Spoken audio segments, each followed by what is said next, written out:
मकतब है एक अमानत घर जिसकी सुन्नत है रूह इंसानी, जिसकी सिफ्त है रूह इंसानी। जनाब सदर उस्ताद इस शख्स को कहते हैं जिससे किसी किस्म का कोई सबक पढ़ा जाए या उससे मतलब पूछा जाए या वो अम्र बिल मारूफ करे या वो असलाह नाम के तरीके बतलाता हो, तो ऐसे ही शख्स को उस्ताद कहा जाता है। जनाबे वाला उस्ताद और शागिर्द का ताल्लुक इल्म की बुनियाद पर होता है। शागिर्द इल्म को अपने उस्ताद से लेता है। गोया उस्ताद एक दरिया होता है जिसमें इल्म की जा पानी मोजे मारता है और शागिर्द उस दरिया में मोती लगाकर उसकी गहराई से मोती, हीरे और जवाहरात को निकाल कर अपने दामन में भरता है। या यूं समझे कि उस्ताद और शागिर्द की मिसाल एक चमन की है।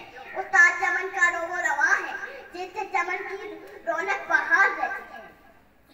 गुल सिखाए हैं बादशाही के, गुल सिखाए हैं बादशाही के, मेरे उस्ताद मोहतरम ने मुझे, मेरे उस्ताद मोहतरम ने मुझे।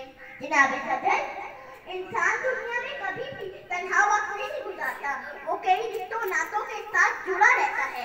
इनमें से कुछ रिश्ते और ताल्लुक खूनी हैं, जबकि बहुत से रिश्ते और ताल्लुक रूहानी, इलाकी और माशरती तौर पर बनते हैं।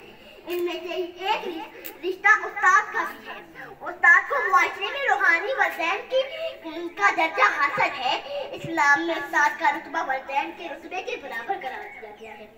आखिर में ये कहना चाहती हूँ, उस्ताद बादशाह नहीं होते, उस्ताद बादशाह नहीं होते, मगर तालिबे इल्म को बादशाह बना देते हैं, मगर तालिबे इल्म को बादशाह बना देते हैं।